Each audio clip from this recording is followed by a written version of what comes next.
Hello and welcome to online stats class. Today's section is section 9.2, linear regression. Before I go ahead and jump into the section, I want to mention that this is the last topic of your stats class, and I really want to thank all my students for being so supportive and so encouraging during this transition.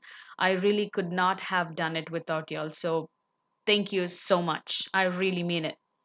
All right, so now let's go ahead and jump into the course. 9.2 objective, how to find equation of a regression line, how to predict values using a regression equation. What I'm going to do is I'm going to explain the concept and then we will jump into examples. So that way all of this makes much more sense. Okay, so now regression lines. In section 9.1, we have seen something called correlation.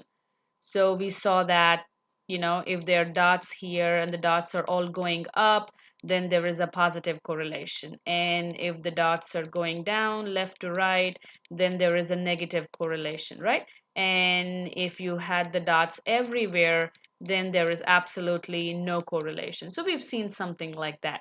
The next step to this is to go ahead and see what the regression lines are. But before you do that, you have to make sure, you have to confirm that there is a significant correlation. If there is no correlation, then I cannot draw a line. See, for this one, I can go ahead and draw a line. This one, I can go ahead and draw a line. But if there's no correlation, what am I going to do? How will my line look like? So the most important thing is to go ahead and find your regression. You have to make sure that the correlation is very, very significant. Okay? That's the first thing. Make sure you write this down because there's a homework question on that. All right, what about the next one? So once you know that there is a correlation, look at this one. There is a correlation. I have my dots all going up. So once I know there's a positive correlation, I will go ahead and draw a line. And this, oops, wrong line, but that's a regression line. And its equation can be used to predict the values of y given values of x. Now you might say, Miss, why do we need to predict? So you see that I have, let's say this is 1, this is 5, this is 7, and this is 9, and this is, let's say, 12. So for different values of x, I have the values of y. I have a value when x is 12, I have y value. When x is 9, I have a y value. When x is 7, I have a y value, correct? But what if I want to find out for x is equal to 2? I don't have a value for that. What about x is equal to 10? I don't have a respective value for that, right? What about 8? What about 6? What about 3? So that's when this line comes into picture. I will be using the x values to find the values of y. So regression line is used to find or predict the values of y that are in between based on the information that we have. All right, let's go ahead and see what the next one is. Residuals. This is very important. Residual values is the difference between your observed value and your predicted value. Remember, you're doing a prediction. You're not 100% sure all the time that it's going to be a correct value or it's going to be 100% the exact value. There's always going to be a difference between the observed value and predicted value, and that's what it's called residual. So you will be using your observed values to go ahead and find the best line of fit. Do you see that? You're going to go ahead and use the best line of fit. And when you find the best line of fit, the predicted value is something like this, but the actual value is on the top. The predicted value is here and the actual value is on the top. So the difference between the observed and predicted value is called your residuals.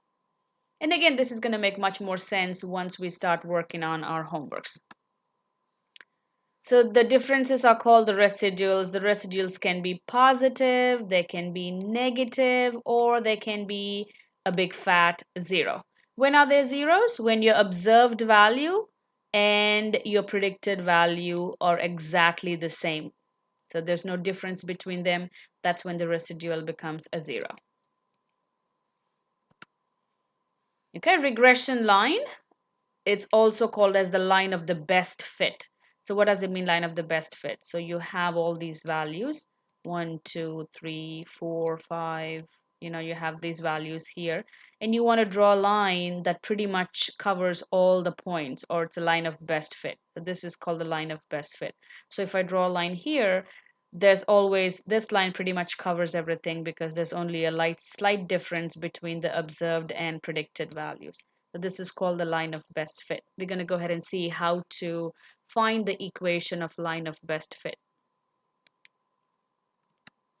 So the equation is y is equal to mx plus b. We're going to be using our stat crunch to do this, so you don't have to worry about doing it manually.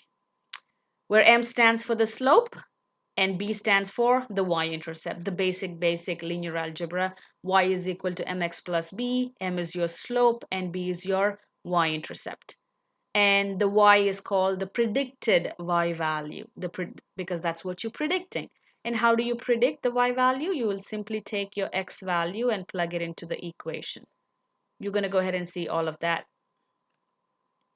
Okay, so this is the equation for regression line, and you can go ahead and copy this equation down, but we will not be using this one. We will be using